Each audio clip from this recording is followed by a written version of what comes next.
when I arrived in Thailand, I decided to run an experiment. I posted on a local Facebook group, "Hi, I'm Adi. I'm an architect. I'm going to be here for a few weeks. Just let me know if you need anything." And people reached out, and I was completely mind-blown. I didn't even have a website back then. Wow. Yeah, I guess Wow. I was Wow. onto something.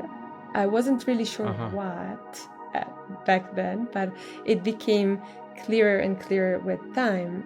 So there is this group of global citizens, of location-independent people, and they're seeking to create something that has both this global spirit of freedom, but also something that is very respectful towards the local heritage and culture. I'm Brandon Vaidyanathan, and this is Beauty at Work, a podcast about how beauty works in our world and shapes the work that we do. This episode is sponsored by Templeton Religion Trust and the Institute for Advanced Catholic Studies at the University of Southern California. More about them later in the show. Hey everybody, I'm so thrilled to introduce my guest today, Adi Cohen. She's the founder of The New Movement, an architecture studio that designs one-of-a-kind projects worldwide. She's the host of the podcast Go Out and Talk to Strangers, a TEDx speaker, a Forbes-featured passionate creator and free thinker. Adi is on a mission to create the most inspiring places on Earth, with the intention of using the built environment as a tool to help people thrive. Adi is a global citizen and the first architect to be living a nomadic lifestyle while working. She uses her travels as a source of inspiration, a way to connect to ancient wisdom, and learn from local communities. Welcome, Adi. So good to have you on the podcast. It's wonderful to be here, Brendan. Thank you for having me. Well, no, really such an honor. So, we're going to talk about beauty. We're going to talk about the work you do as an architect. You're going to talk about the nomadic way of working that you've been exploring the last little while, and all the other cool stuff you've been doing. But let's get started from maybe from your childhood. If you could go back in time and think about things that have shaped your sense of what beauty means to you, experiences you've had, or moments or associations or images that you've had that linger with you till today. Like what does beauty mean to you, and where did you encounter it when you were growing up? That's such a good question. I guess I grew up in a small city where all the houses look alike. And from a very young age, I remember having this strong feeling of, I don't want to end up like this, you know? So I guess for Ah, me, in a way, I joke around and I call it the Disney syndrome, you know? There must be more to life than yeah, this, okay. seeing my parents working so hard and everyone around me. And I was just like, I looked at it and I was like, is this really all there is? And that thought keeps going with me as I grow older. First day of school, remember sitting in a classroom and just being like really bored. You're not allowed to move, you can't even draw, and the teacher's like, look at me. And I remember thinking to myself, oh, this is how it's going to be from now on. Like and Hmm. same thought happened again as I started working in an office space. So I guess, why am I telling you this? Because there, my own journey is a journey that goes through what's not working for me, what I don't find beautiful, Hmm. what's not inspiring, and then you have to kind of reinvent it, right? You have to go out and explore and see what else life could be like. And I Hmm. didn't had a specific vision in mind. It always was like what I don't want to do, and the rest is mystery. So I have to figure it out as I go. Hmm. Yeah, Were there moments though, like when you were growing up where everything looked the same, where you experienced some contrast, where you saw absolutely. Yeah. something different, Yeah. or like, I mean, so yeah, what was that like? I mean, what was the thing that sparked your sense of there's got to be more? Were there pieces of evidence that you were collecting along the way? Yeah, absolutely. So we used to travel a lot as a family. So every Oh, weekend good. we'll go somewhere else. A lot of nature, camping, being outdoors. And even in school, I remember climbing on trees and just sitting there, and the Hmm. teachers would freak out. and come there and yell at Okay. me and be like, Okay. calm that down.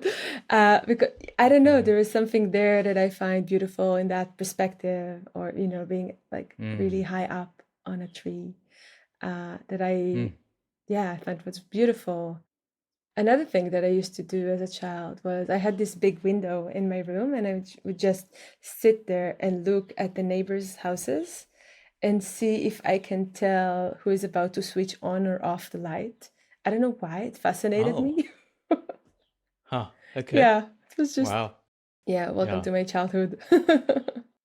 That's great. Well, but yeah, no, I think we've all had moments like that where there are things that we find mysterious about the world, and trying to predict things that are in the world around us. And so how then did you get drawn into architecture? Were there uh, experiences you had that led you to want to move into doing design, and what was that? What sparked your imagination there? Mm. Um, Architecture. So I was always interested in human beings, right? And when I was 20, I spent a year in India, and I Mm. just went one way, and I wanted to see how long would it take me until I get tired of traveling, and it took a while. And I explored Where did you go? Tell me oh where my you God, went. so Yeah. many places. I started with the famous places, right? Where tourists go through, like, north, and then Goa. And then I had this whole Buddhist phase where I went to monasteries and Hmm. stayed there for a few months and Okay. discovered meditation. Then I started going to tribal areas near Kolkata. Like, Okay. I went through, like, party phase, volunteering phase, hiking and mountain phase, because a year, it's a long time. And at some point, Hmm. it felt like my hands are starting to itch. Like, I had too much Hmm. energy, and I was like, okay, I think I'm done reading books and getting into conversations with people. Like, I want to do something, but I wasn't really sure what it Hmm. is. And at the time, I was a bit against, just having a document from a university that tells you what you're good at.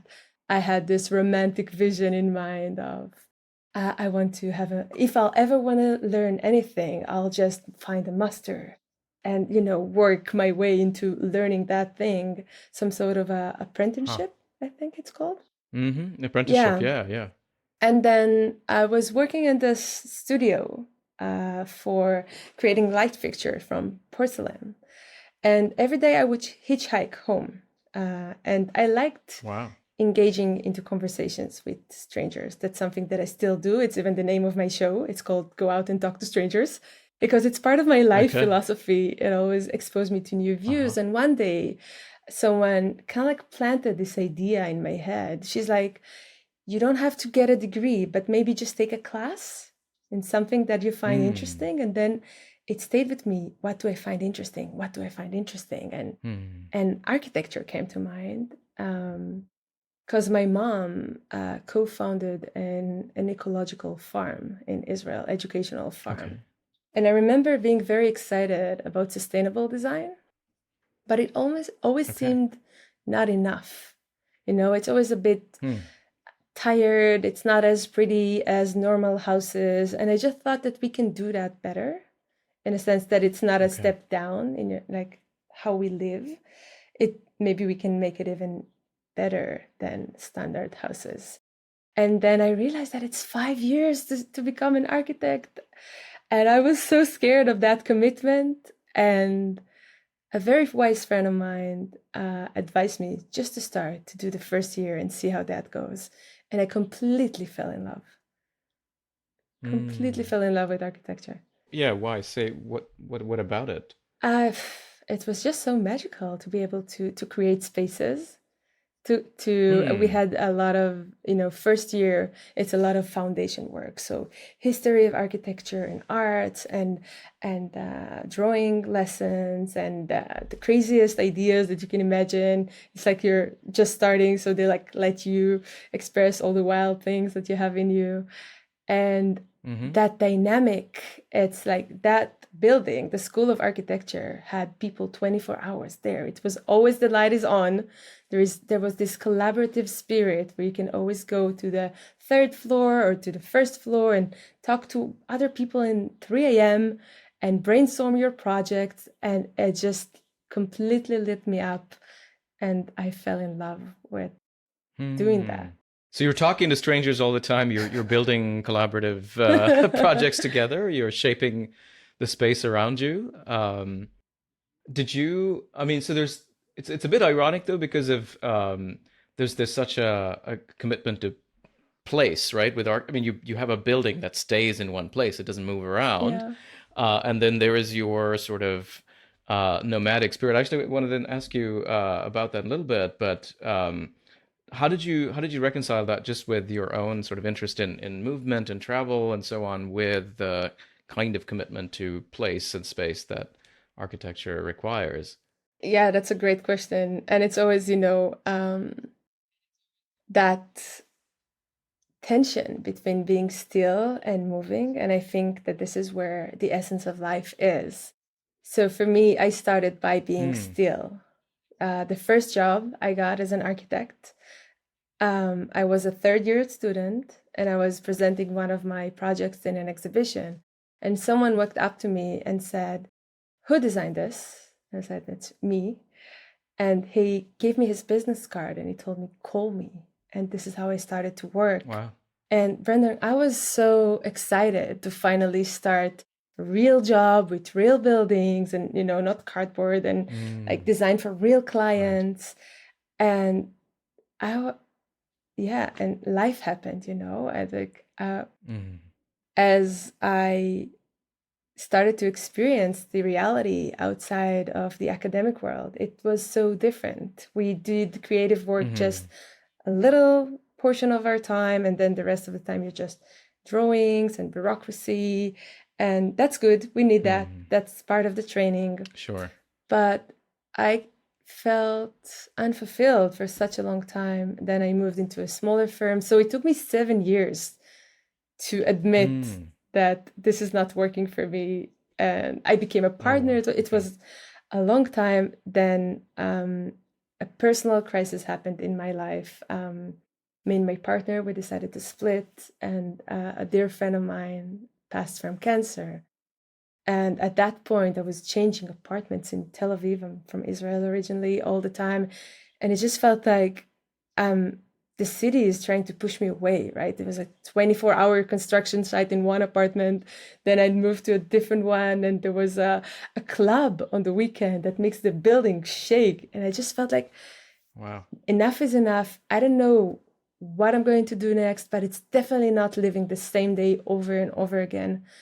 I'm going to sell all my belongings and get a one-way ticket to Japan. And I did. Oh, wow. And this is how I started. Why Japan?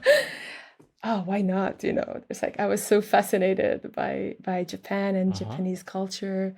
And I think that deep down, I just wanted to be somewhere that is so radically different from everything I know and everything I ever experienced. Even the letters, you can't even read the letters. It's just something that is so radically different. Yeah. And that was the beginning of my journey. How long were you in Japan? The maximum visa. So you get 90 days. On the 87th day, I was like, okay, it's time to go somewhere else. And yeah. And what did you do there? How did you so you mean you've come from this crisis, you've moved to a totally alien environment where did you speak the language at all, or how did you navigate? Nothing. How did you get Yeah. So what was it like? Oh man, it was feeling alive again. After being in an office environment for so long, under the fluorescent light with a fixed temperature, just in front of the screen, like you don't touch anything, you just touch keyboards or a little bit of paper, but it's a very uninspiring environment for creative people. And all of a sudden I was in Tokyo for I stayed there 5 or 6 weeks, and every day I would choose a spot on Tokyo's map that I haven't been to before, just go there and wander around for hours without having a specific destination. And that act of, immersing yourself in a new environment, meeting people and getting to know places, and visiting, incredible spaces like Yeah. only Tokyo can offer, really, was just an experience of going back to my senses, to my body. I felt alive again. Mm. But again, I was still so confused about what's next for me. It's not that I knew that I'm going to do what I do now. Back then, I gave up the idea of being an architect because I was taught there is only one way of doing that. Right. Yeah, so I was in Tokyo, Yeah. Wow. then I traveled to some other areas, and things started to shift when I met a couple who had just bought a hotel, and they asked me to Okay. help them with the design of the hotel. And that was the first sign that I can do both, the first sign that I can actually travel and work as an architect. And that was something that I had to validate again and again. Yeah, we can go. I don't know how deep we want to go there because we also want to talk about beauty and Yeah. yeah. Well, let's go in this direction. I mean, so what did you build? Because I mean, this led you to create something. Yeah. Yeah. So they just bought a hotel and they wanted to renovate it. And they had this idea, this plan to cancel the lobby and the common areas and create more rooms. Sounds great, right? No. So they told me, yeah, but we're not sure. Maybe you want to come and have a look and tell us what you think. So I went there, and what they did, the lobby, well, it did not did it. It's just the way the building was structured, is that the layout, all the public areas were behind closed doors, so you can't see them. It means that you can walk from the main door to your room and back out without having any social interaction. And obviously, it made people not use that space because they never remember it exists. So what we did, we changed the design of the floor, and we made it more inviting and visual. It's a little bit like, how when you want to eat healthier and you put a bowl of fruit in your kitchen, so you see it, you remember to have some fruit from time to time. It's exactly the same. So whenever we see a space, it's an invitation to behave in a certain way or to engage with the world in a certain way. So we have to be very mindful of what are we creating and how people are responding to it. So that was just the first example. And another thing we did there, they had those IKEA cups. And I didn't realize, like, why? Apparently that village is quite famous for ski, and they have many Australians coming in, and they say they keep on breaking glasses. Oh, I And see. they didn't want to get the expensive ones. And I said, no, like this, there's no way we're going to use that. We went to secondhand stores, and we found in Japan you can find the most beautiful secondhand sets of teacups in those big wooden boxes, and it's just like $1 or $2. It's insane. Wow. And it's like, okay, we're getting rid of everything that is like not local. Like, I don't mind if it breaks, we'll go back and we'll buy more. But we have to deliver an experience of being in Japan. Wow. Yeah. Wow. So yeah, how did that go? Tell me what what that led to. Did you feel that was successful, and what did that lead you to build after? So that was great. I left them with the instructions and blueprint and some aesthetics instructions, and then I kept traveling. And about a year later, they messaged me and they said, "You wouldn't believe, the lobby is full all the time. Like, there are people using it all the time." Wow. And I was Wow. just like, this is great. But at that time, I thought it's just a one-time thing. So I kept on traveling in Japan, and at some point, I couchsurfed somewhere in front of the art islands. And it was a funny story, right? So this couple, they used to live in San Francisco, and now they're back in Japan. And they have this vision where they want to, there's a phenomena where villages are getting abandoned because of young people moving to the cities. And they wanted to bring back that age group back to the village, back to live there. And they were trying to convincing the city hall to allow them to use this beautiful seafront building that used to be a hospital. And when they realized that I'm an architect, they asked me if I'm willing to do a consulting session with them and to record it so they can present it to the city hall. So we did that. That's the second time that I'm already using my skills as an Yeah. architect. So when I arrived in Thailand, I decided to run an experiment. I posted on a local Facebook group, "Hi, I'm Adi. I'm an architect. I'm going to be here for a few weeks. Just let me know if you need anything." And people reached out, and I was completely mind blown. I didn't even have a website back then. Wow. Yeah, I guess Wow. I was Wow. onto something. I wasn't really sure Uh-huh. what back then, but it became clearer and clearer with time.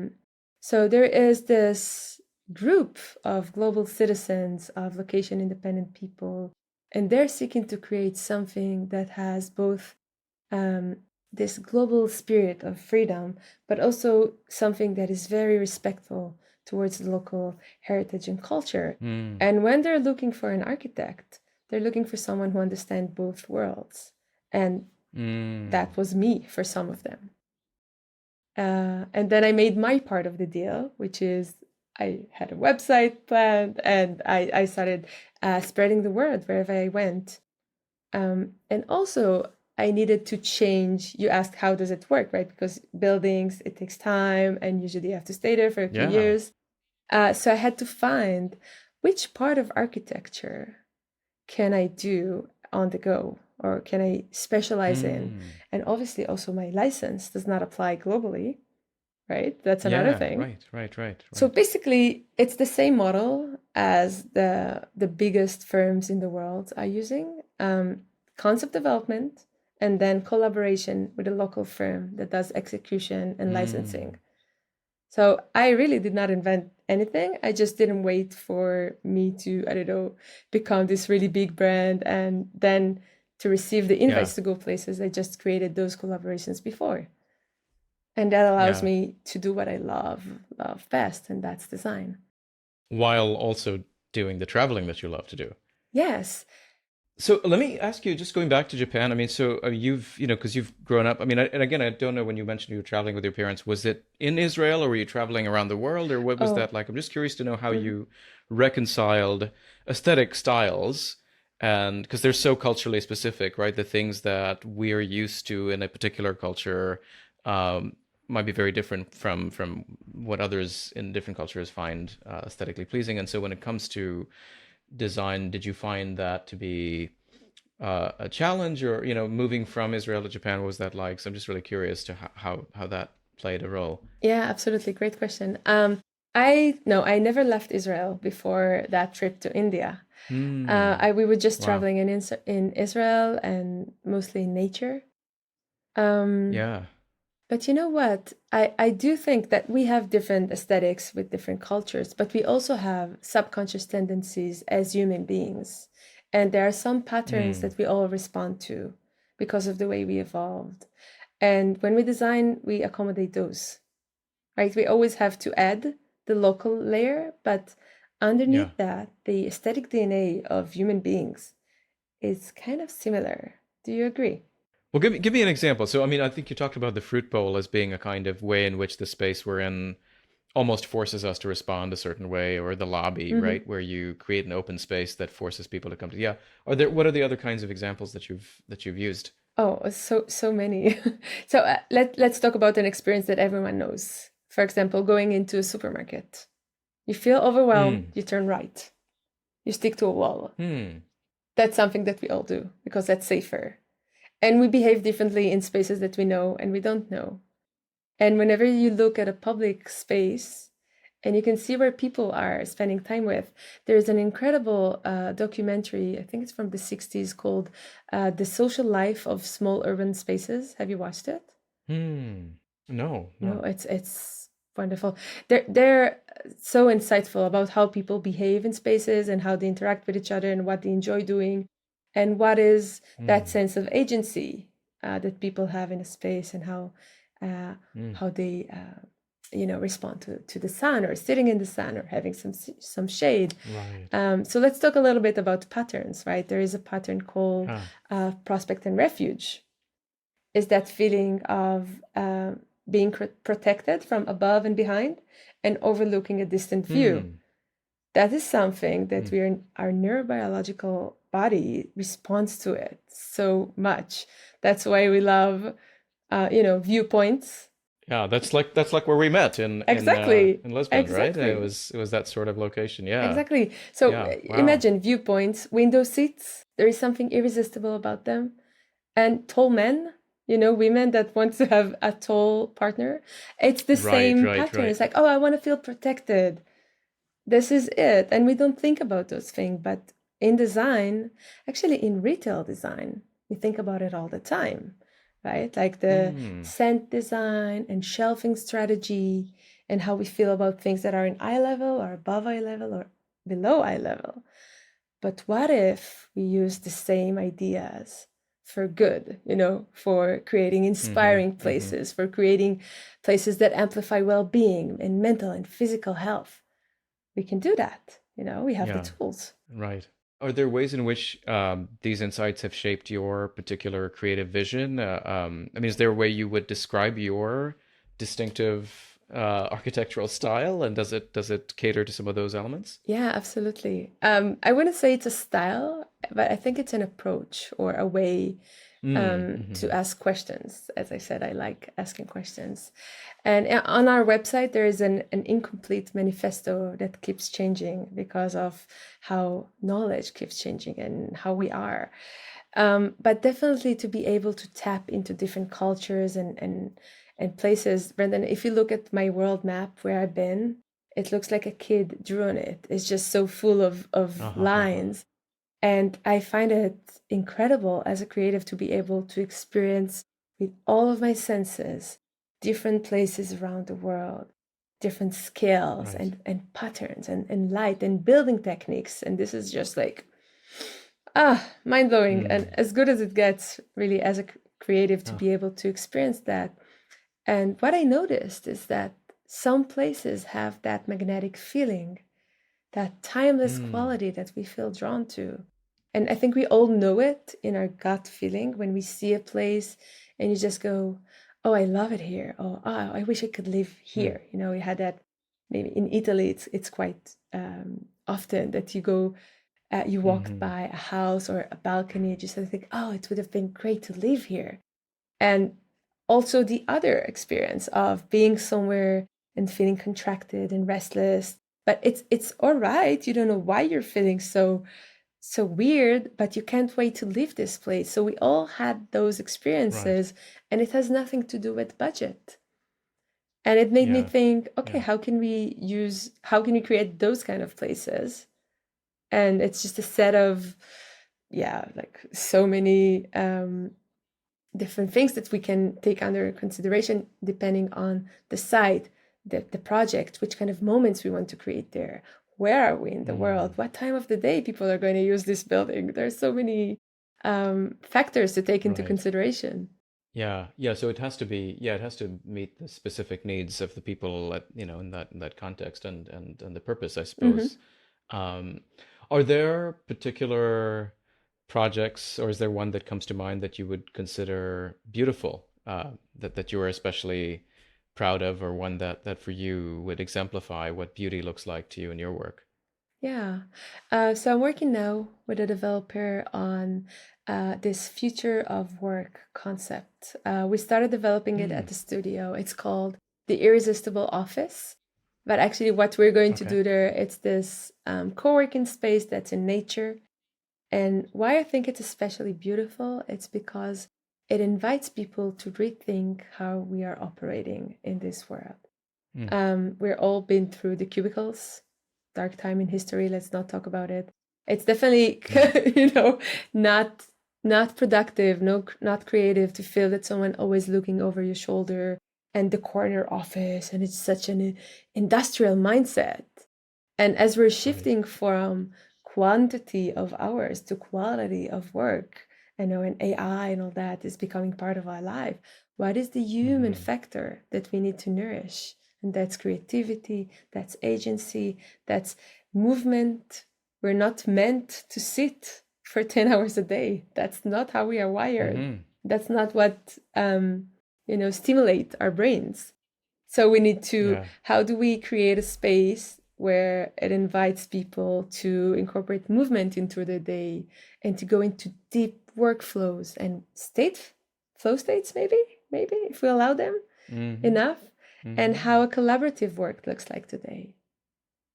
Right? As someone who works from her laptop in different places in the world, what will make me come to an office, right? Like meeting other people, brainstorming them, creating with them, and what kind of spaces are going to stimulate our senses and creativity and collaborative thinking.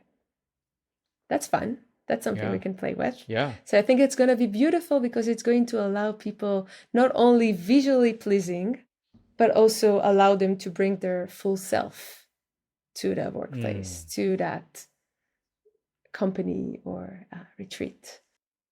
Yeah, very excited about this one. Right. Yeah. Yeah. No, rehumanizing work is certainly, I mean, the big challenge of the day, right? And you've also built this movement that the new movement. Could you talk about that and then the manifesto as well as, yeah, the way in which you're working in a nomadic, uh, your process, I suppose, it involves so much movement. How does that look like, and what are you building there? Sure, happy to share. So, because of the way I like to live, or because the things that I find satisfying in my day to day, I also had to structure my business in a new way. And that's also thanks to other nomads and global citizens that I met along the way and had taught me a lot about how to manage remote teams, how to build a business that is scalable, right? So I don't hire based on location, I hire based on Yeah. talent. And Right. there's so much talent in this world. I was like, it's mind blowing. So for each project, we curate a specific team according to the project's needs. Makes sense, right? And then Yeah.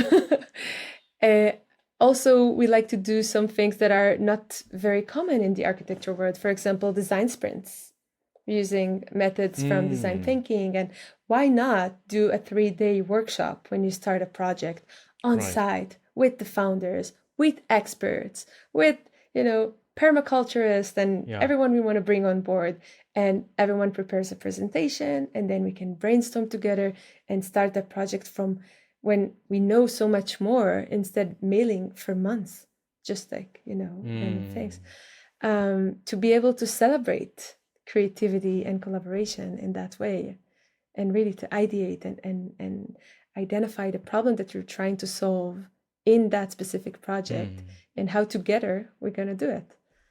So that's part of the new movement. It's Wow. about not only the way we do things, but it's also about really rethinking and reimagining how would an office look like, how would a house look Yeah. like, maybe Yeah. education, how people are studying. Maybe we can do that better. Maybe we can think about the future. We don't even know, future of work and all that.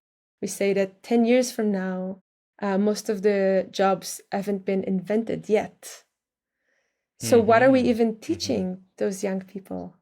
Do we need to teach them to Yeah. be flexible and adaptable and creative and to self-taught, maybe to go after their curiosity?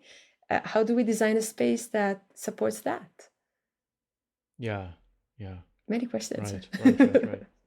Yeah. And so, I mean, so for a project, I mean, so suppose hypothetically, if there's a project in, say, Paris, do you bring in a global team? Like how does that work concretely? Yeah, well, it depends on the project and also depends on the budget. Uh-huh. But yeah, Right. ideally, I like to do the first phase of the project on site with the founders. And also depending on the timeline, sometimes we do the design sprint and sometimes we just do everything online. Recently worked with a client in the US. The entire process was remote. But what was beautiful is that the local firm that we're working with, they also joined the workshop. And Huh. they was like, oh, we never spend so much time doing this part of the work, right? Because usually you just give a brief and the architect goes like, Sure. oh, I know what you need. And that's it. Like I heard a friend of mine bought a property in Costa Rica. And he called me and said, I heard it's a good idea to build 3-bedroom house. It's like, wow. why? What are you gonna do with the bedrooms? Like, how do you see your family? Do you want to work from home? Do you wanna, how many kids you Right. wanna have? Like, let's talk about that before Right. you create something that is that's gonna last for so long. Mm. Yeah, yeah, yeah, yeah. So rather than just having generic cookie cutter type of, Exactly. advice, you're yeah.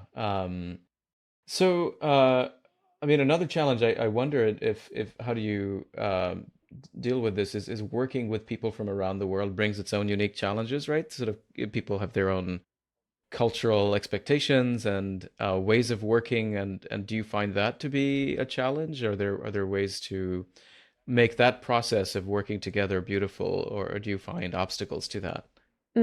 I think, well, obviously it has its challenges, right? So it's always good to Mhm. set intentions and understand exactly what part of the work they want to engage in. Or are you talking about the clients or the team members? I'm both, I Both, suppose, just yeah. because of the cultural, the cross-cultural dynamics when you're working with people from different cultures. Yeah. Funny because that first project in Japan, they had so there are amazing architects in Japan, right? It's like it's known for its Hmm. architects. Hmm. And then they hired an architect and had a consulting session, the hotel project, with him. But in Japan, it's not common to disagree with your client. So when they told him, Ah, we want to cancel the lobby and the public areas, and he's just like, it's a great idea, it's a great idea, because it's rude to okay. disagree. And I'm Israeli. I sometimes can't keep my opinions to myself, and I'm trying hard. Uh-huh. So Right, sometimes right, that right. culture difference worked in my favor, like this case. But in general, no, I haven't had any specific challenge with that. I think Mm. the kind of people that I great get to work with are already kind of open-minded and are seeking that something different. They're Mm. seeking something that is, yeah, bringing a new perspective. And they're encouraged. I Uh-huh. like to challenge them. They're encouraged to think bigger and to question everything before we start. It's not just the how many square meters we're going to build. It's really about what is, sometimes we'll start with, and this is something that I brought from experience design. Let's envision what emotions we want people to feel. Let's talk to their Mm. subconscious first and then create the atmosphere around that. How do we activate each Mm. sense to support that? And that's not quite unusual. And sometimes I'll have people, especially the construction guys, like sitting in the meeting and be Uh-huh. like, I have to imagine what I want people to feel. I never did that in my entire life. But that's part Right, of the right, process. right. That's important. This is what we Yeah, remember. yeah, yeah, yeah. No, that's great. I mean, have you found challenges then with the nomadic aspect of working the way you do? Is it I suppose, well, yeah, can't, like, not knowing where you'll be in 3 4 months, is that how do you deal with that? Honestly, I really love it. I love not Uh-huh. knowing. I think after routine life, um, Yeah. it's just something about it. There is something called openness to experiences. Are you familiar with Mm-hmm. that scale? It comes from the world of The psychological, exactly. yeah. So how Yeah, the personality type. Yeah, yeah. exactly. So how likely are we to try new food or listen to new music or go to a country that Mm-hmm. doesn't speak English? For me, I guess my how I'm wired, the level of openness to experience that I need is quite high. Like I love not Yeah, knowing what's gonna happen next week.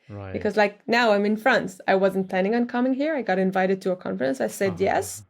Then I said, well, if I'm here, I might as well spend some time somewhere beautiful. In terms of challenges, obviously being away from family and friends, that's not easy. Mm-hmm.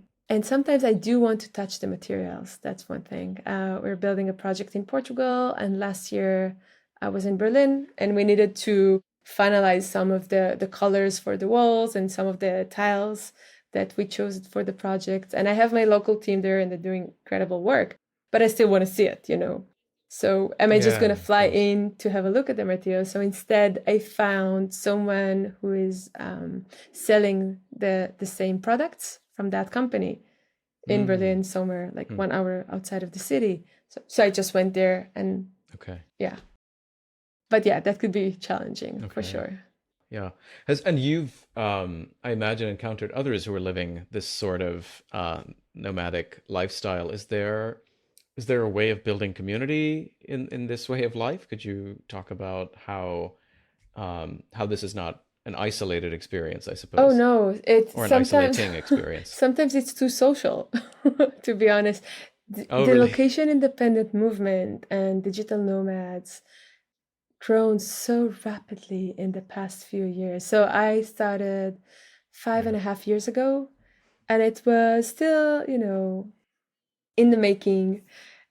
But now there are hubs of nomads in different cities around the world. You have meetups groups, you have just like plug in kind of communities that you can come and meet people.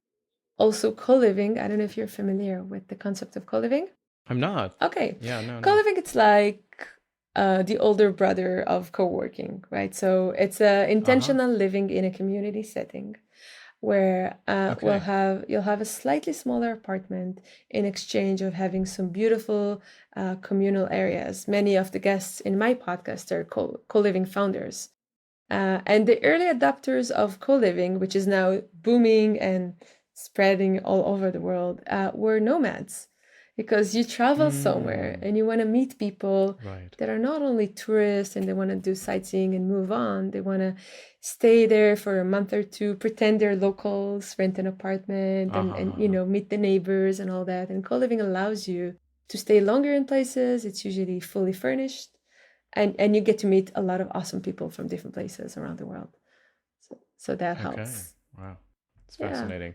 So what are you looking forward to next as you move forward? What is exciting you, beyond the project that you mentioned that you're building? Where to start? So many things. Um, what excites me next?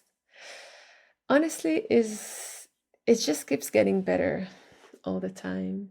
So at the beginning, I was mostly hanging out with nomads who are, have some passive income and they have online businesses, and that's great because it helped me to um, get a better understanding of the lifestyle.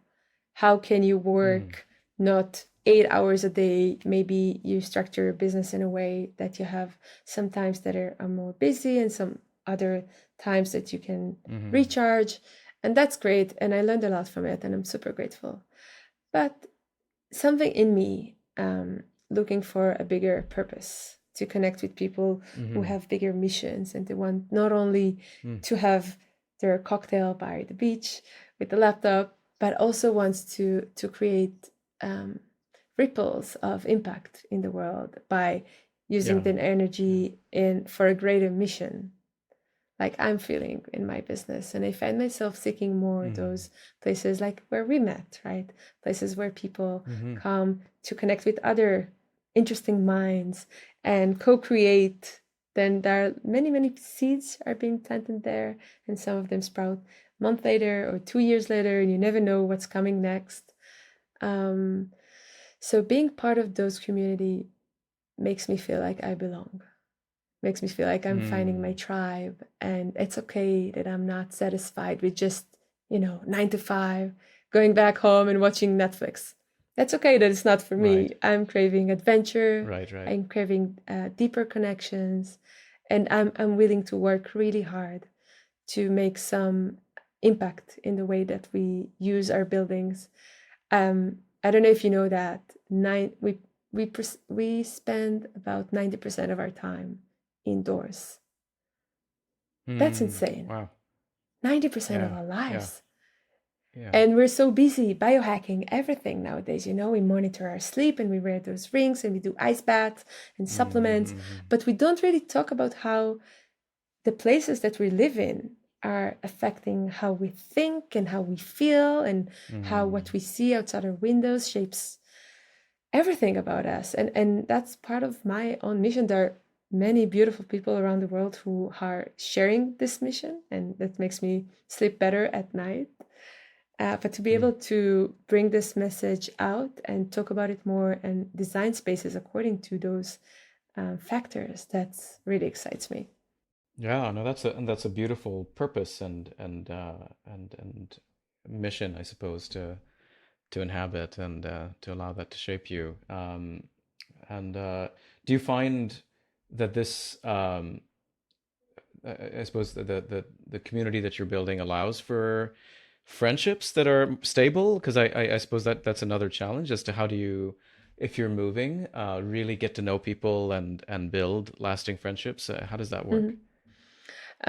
I get this question quite often, and we just had a session about it in the conference I came from. It's interesting, right? Hmm. So I think the loneliest I ever felt was when I was married. Hmm. I had my job, and I felt like I don't belong, and no one. Hmm. I was surrounded with people, but I felt so alone. And I find that the kind of Hmm. connections that I do as I go, as we're sharing the experiences together or having the same values and mission, that connects me with people on a deeper level. And then again, it's not about quantity Hmm. of time we spend together, it's about quality of moments of Hmm. connection. Some people I met along the way, they're close friends of mine, and we see each other once a year, but we're in touch all the time. And I can always call them and brainstorm together and come up with a crazy idea, and they'd be like, oh, let's go for it. And I want to, this is like one way I'm filtering the people in my life. So let's say you're going through a rough patch in business, because that happens from time to time. There's like one portion of people in my life that would be like, how about you get a part-time job? And the other one is, let's do a call and brainstorm together. Who can we introduce you Hmm. to? Right? Using our Right. collective resources Yeah. to support each other. That's part of that new Yeah. mindset that I'm so grateful to belong to. Yeah, so it's creativity and sort of more outward looking and more problem solving focused as opposed to sort of resignation, right? And being, sort of, well, there's nothing more. Um, I'm curious about that itch that you had about, is there more to life than this? Is that still around, or has that sort of been satisfied? It's not satisfied. No one tells you this. You know that bucket list traveling kind of thing, right? So you have this Ah, ha, list ha, of ha. places that you always want to go to, but no one tells you that it's not only that you go to those places and that's it. You also want to go back there. And you Hmm. also discover new places you want to go to. So it's a never ending cycle of curiosity. And there are still Yeah. so many places that I haven't been to and I'm curious to experience. But also, this is quite a new understanding for me. I've been a proud nomad with a carry on for over 5 years now. And I think it would be Hmm. fun and scary and interesting to have some sort of a base somewhere. But now the question Hmm. is where, right? It's like I'm in love with Right. so many places. How do I choose? Yeah. I don't know. I'm waiting for Yeah. it to Yeah. to become clearer. But yeah, I still want to travel. I still want to structure my year, even if I'll have a base, in a way that I'll go to somewhere new when there's a new culture and a new language. And I can, I always go in deep into the culture, into what people used to do there before electricity was available, right? Before we could compensate for our Hmm. mistakes with AC. Yeah. To understand what Yeah. people used to do there. We're so excited about 0 miles construction nowadays. It's like, this is what we used to do thousands of years ago. That was the only Right. choice.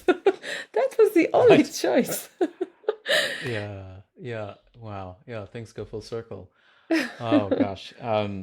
Do you have? I'm sure you've met a lot of folks along the way who are just simply aspiring to sitting on the beach with their laptop and a cocktail. Do you have any advice for people who are chasing that dream as to like what is a more meaningful or fulfilling way to work as a nomad? Yeah. Well, first of all, I think it's great when people break the script and they allow themselves to, even for a month, to go somewhere new and gain a new perspective. Hmm. No shame. Like this is still great.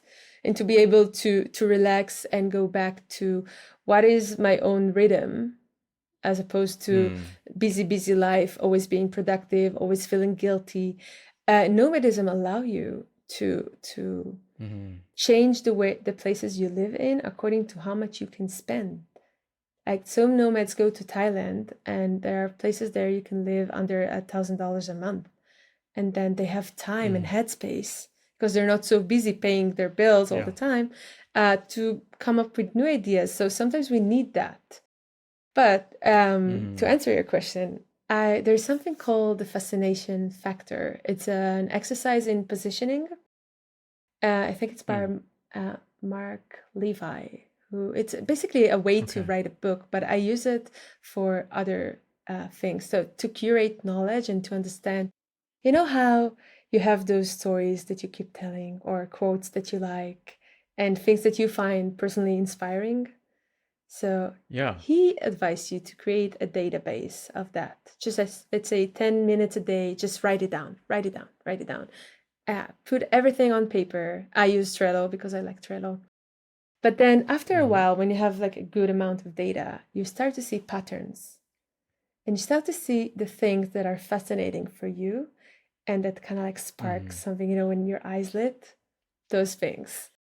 And if we allow ourselves, and this is different for each person, and then you can see the things that are really exciting for you, and naturally you spend more time exploring them. And that's a great start, right? In being more connected to purpose. Ideas just come from there. But first of all, you have to make the effort to get to know ourselves, to say, what is a success for me? Do I want an office with 100 employees? Definitely not. Not my dream. For me, success is having free time. Success is to be able to spend 1 day a week studying, just going through like research and journals and this is wow. I wonder if you might the word success is just so it's loaded because it has all of these connotations of wealth and status and so on, and it seems like you're talking about something like a beautiful life, right? Like a really rich conception of what a life well lived could look like, and aspects of what that could.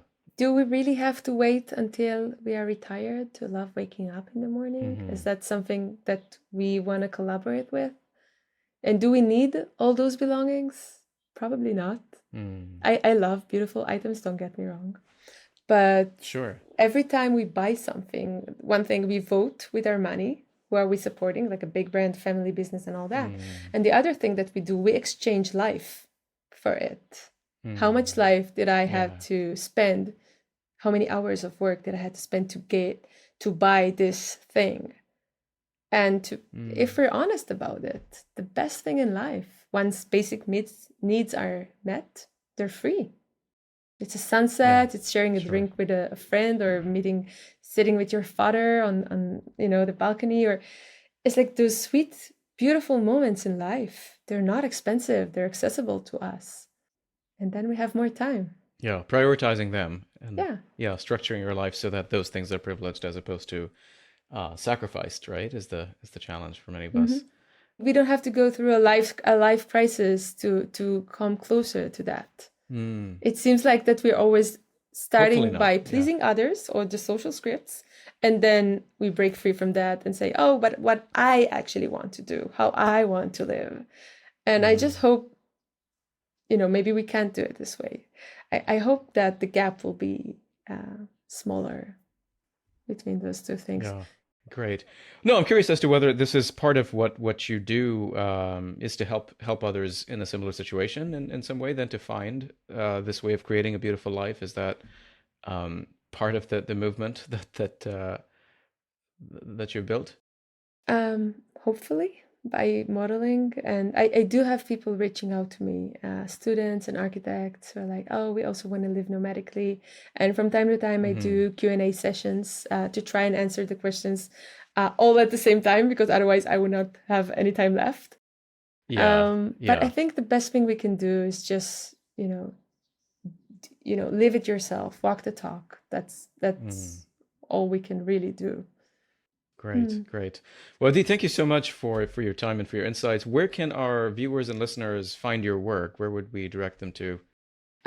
Great place to start is our website. It's The New Movement. It's www.thenewmvt, because movement is quite kind of long, .com. Then my Instagram is also a great place to connect. It's Nomad Architect Me.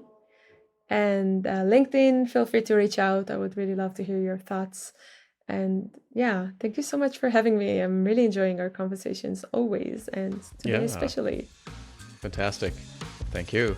Hey everyone, thanks for watching. If you liked that video, please hit that thumbs up button and share it with your friends. Also, please take a second to hit the subscribe button because it really helps us out. Thanks.